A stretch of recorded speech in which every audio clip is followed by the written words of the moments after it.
Hello there everyone, and welcome to another edition of Lydia's Crafty Corner with me, Lydia, in my little crafty corner. So today I am going to be sharing with you this card. It uses the beautiful Study in Watercolor stamp set, and we're going to be using a no-line colouring technique on the solid images in the stamp set. So to start with, I am going to be using a sentiment from the beautiful Weekend Doodles. So I'm just going to be using this sentiment here, and I'm just going to ink this up using some of the permanent jet black ink, and I'm just going to stamp that into place so I don't have to worry about where my sentiment is going later on. I'm then going to take the beautiful Study in Watercolor stamp set, and I'm going to be inking the images using a really light ink. So I'm using the Vanilla Cream. You can use whatever lightest ink that you do have, but I do find that a neutral tone works really, really well. So once I've inked this up, I'm then going to stamp these into place. I was going to stamp them at the top, but then I decided to go at the bottom because I like the way that it did arch around the sentiment there.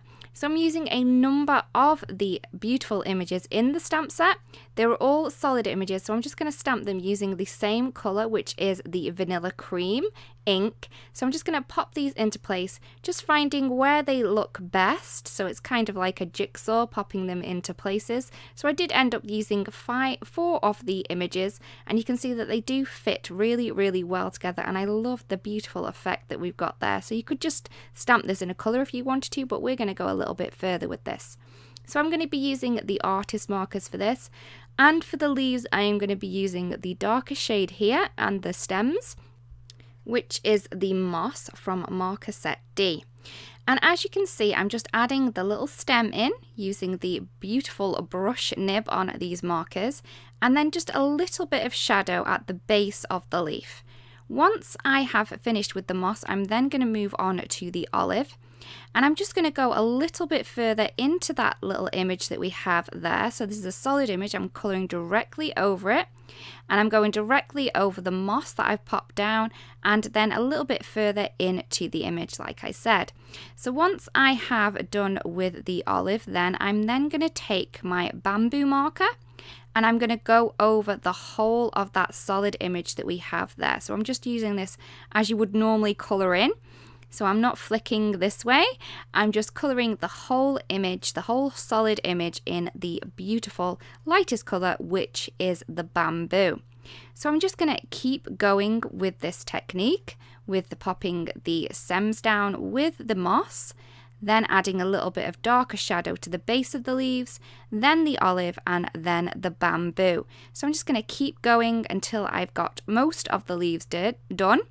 I don't do all of them because I'm trying to figure out which ones are supposed to be leaves on this, but it doesn't really matter. You can pop leaves where you want them to be, because this is a solid image. You can really have a play with this and decide where you want your colours to be, and your leaves and your flowers. So I'll just pop on a little bit of music while I do carry on with some of the leaves and stems.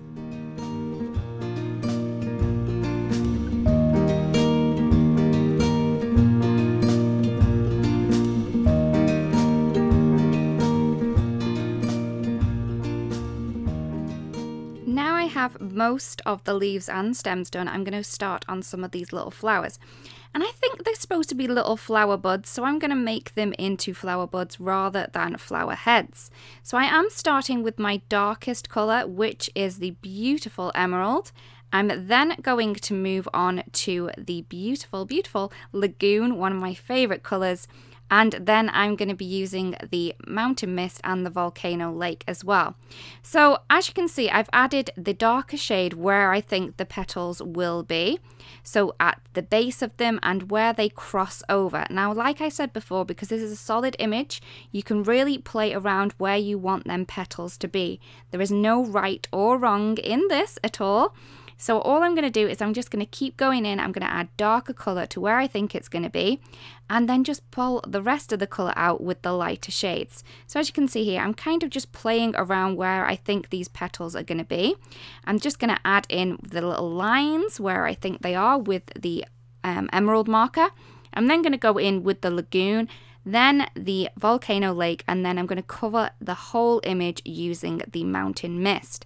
So this is really, really simple to do, and there's no right or wrong. You can really play around with this, make the flowers how you want them to be. If you wanted them to be full flowers, you can most definitely make them into full flowers if you'd like, but I'm just going to go with kind of little buddy ones here. And so I'm just going to keep going with these. Again, I'm starting with the darker color, then moving up through my shades to create these beautiful little bud flowers that we have here. Maybe they're a little bit like blossom, but it's your world. Create exactly what you want them to be. If you wanted them to be flowers, go ahead, make them flowers. But I just found it was really easy and simple to make these into little buds rather than full flowers. And then I'm just going to add in little stems later on as well, just to make them connect a little bit more into my little flower cluster that we have going on down here.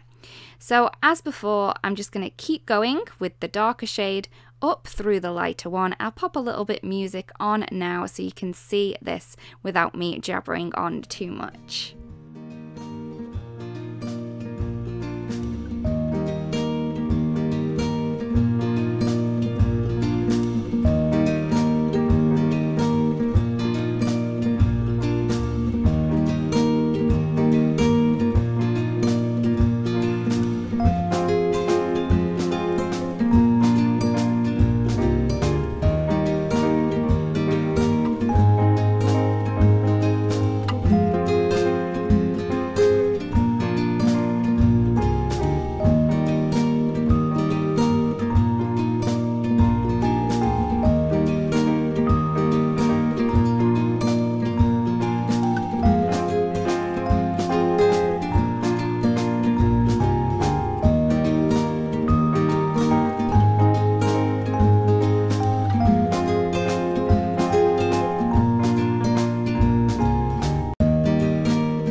So once all of my colouring is then complete, I'm going to add my panel onto a card base.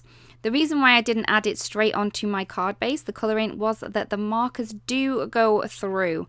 So if you use a really, really thick cardstock, it might not, but the cardstock that I'm using is quite thin, so it does go through. Just to finish off, I have added a couple of jet black enamel dots, and I find that this finishes it off perfectly. I didn't want to take any attention away from the beautiful colouring that we do have going on there.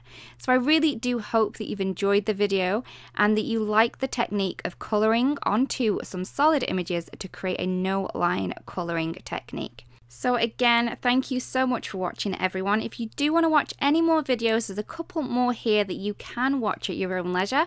Also, if you don't want to miss out on anything that we do upload to the channel, it would be great if you do subscribe. Again, thank you so much for watching, and I'll see you again really soon. Bye-bye.